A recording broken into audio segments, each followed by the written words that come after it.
Assalamu alaikum, bonjour et bienvenue à tous. On va faire une série de vidéos-réponses, Inch'Allah, contre Nour al-Alam. Ils en ont bien besoin, je pense. Par rapport, en fait, à un plagiat qu'ils ont fait, qu'on appelle le dilemme islamique. C'est pas eux qui l'ont inventé, hein. C'est un truc qu'ils ont recopié chez les anglophones. Le dilemme islamique, c'est quoi? Les chrétiens, ils disent que les musulmans ont tort de dire que la Bible a été falsifiée et corrompue. Pourquoi? Parce que là, dans le Coran, il dit que le Coran confirme la Bible. Ils disent donc, si le Coran confirme la Bible, bah, ça prouve quoi? Qu'elle n'a jamais été modifiée, qu'elle n'a pas été altérée. Parce que, en fait, c'est impossible qu'Allah Azza wa Jal confirme quelque chose qui est faux. La deuxième des choses, ils disent, mais ce qui est surprenant, c'est que quand tu vas regarder dans la Bible, tu vas voir que Jésus, il est fils de Dieu, qu'il est mort, qu'il est crucifié et ressuscité. Et ça, c'est quelque chose qui a été contredit dans le Coran. Donc là, il y a un problème, contradiction, un dilemme islamique. C'est un peu plus compliqué que ça, mais de toute façon, on va détailler tout ça avec tous les versets qui ont été cités, Inch'Allah. Ça va être la série de vidéos-réponses la plus longue de la chaîne. Et donc, on va vraiment essayer de faire le tour de cette histoire-là. Et on va commencer par le premier chapitre, d'accord? On va commencer vraiment tout en bas. Vous comprenez bien un petit peu les prophètes, les envoyés, les livres, etc. Comme ça, on part tous et tout avec une base solide. Allah, dans le Coran, il nous dit qu'il n'a pas créé le monde pour rien. وَمَا خَلَقَنَا السَّمَاوَاتِ وَالْأَرْضَ وَمَا بَيْنَهُمَا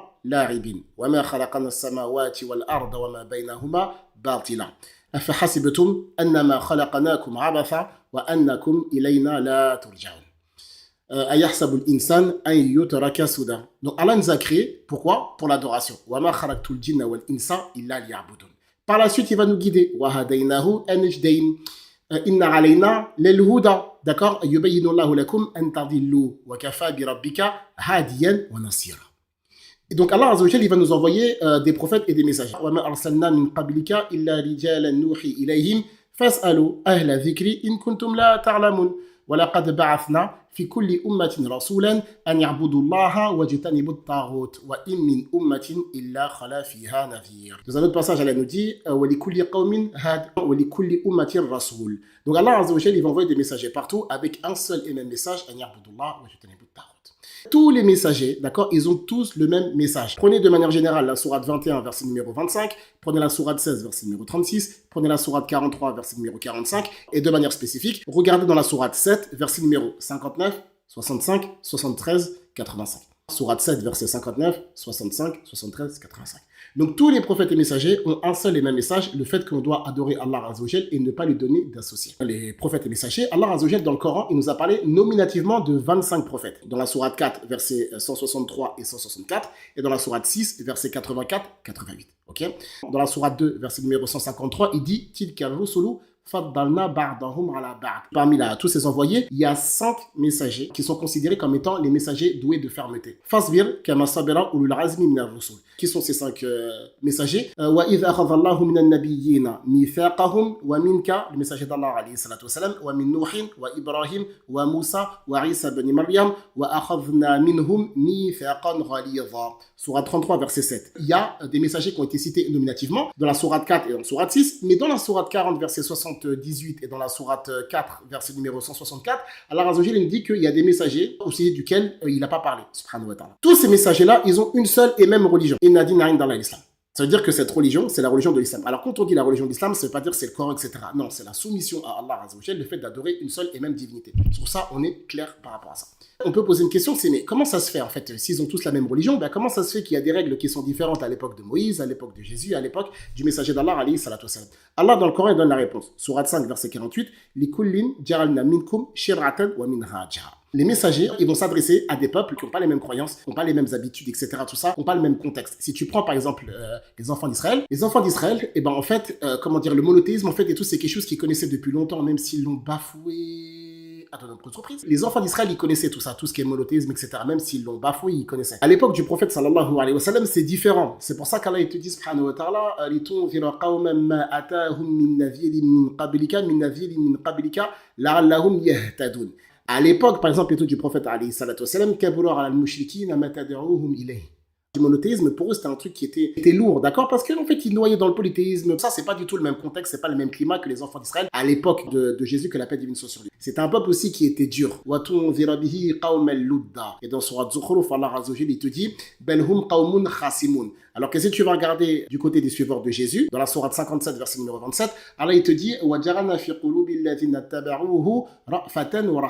donc en fait, en fonction de l'époque, toutes des situations, des événements, des nécessités, des besoins, Allah Azza wa Jalla tabaraka wa ta'ala, en fait, il a ajusté la révélation. Le socle de base, le socle d'origine, c'est toujours la même chose par rapport à la croyance, la prière, l'aumône, le respect des parents, etc., etc. Dans le texte du Coran, il va nous parler de 5 révélations. Dans la sourate 87, enfin à la fin de la sourate 87, Suhufi Ibrahima wa Moussa. Numéro 1, les feuilles d'Abraham et de Moïse. Numéro 2, Inna anzalna at-Taurata fiha hudan wa nur.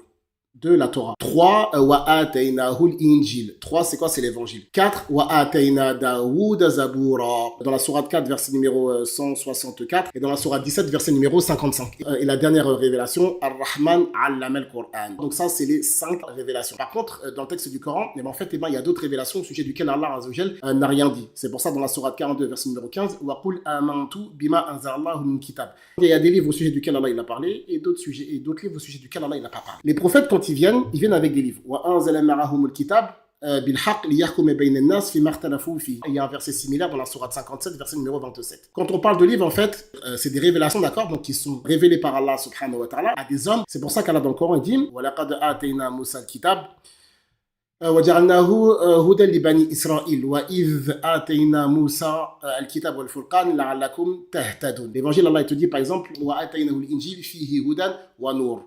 Et ensuite, après, quand Allah il parle du Coran, il dit Alif Lam Mim, ذَلِكَ الْكِتَابُ لَا رَيْبَ فِيهِ هُدًى لِلْمُتَّقِينَ. Quand tu prends la Torah, l'évangile ou le Coran, en fait, les 3, c'est quoi? C'est des guides qui viennent de la part d'Allah subhanahu wa ta'ala afin que les gens ne s'égarent pas. Quand tu vas regarder là, dans ces livres-là, la base mère par rapport à tout ce qui est unicité, prière, le monothéisme, l'interdiction de l'idolâtrie. Allah Azza wa Jal nous a créés pour un but. Il nous a guidés. Il nous a envoyé des prophètes et des messagers. Ensuite, on a dit qu'Allah Azza wa Jal, il a fait des révélations. D'accord? Donc, c'est des livres qui ont été donnés donc, à des hommes qu'Allah il a choisis. Le but de ces livres-là, c'est de guider les gens vers la vérité, vers le monothéisme, etc. pour qu'à la fin, ils soient heureux et qu'ils puissent rentrer au paradis et qu'ils soient donc préservés du châtiment et des affres de l'enfer le jour de la résurrection. Ça, c'est des choses qu'il faut bien comprendre dès le début. Une fois que vous avez compris que Allah Azza wa Jal, il est unique, que la religion, elle est unique et que tous les prophètes et messagers, ils ont une seule et même religion, mais que en fonction des besoins, des événements, des circonstances, il y a certaines règles sur le plan juridique qui peuvent changer afin de s'adapter aux besoins, tous les besoins du moment. Quand la religion, c'est la même. Les livres, d'accord, donc ont été révélés par Allah Azza wa Jal, c'est pour guider les gens. Donc, automatiquement, quand vous avez compris cette vidéo, vous savez que forcément, entre les livres, il y a des points de contact, il y a des similitudes, il y a des choses qui vont se suivre. Et c'est dans ce sens-là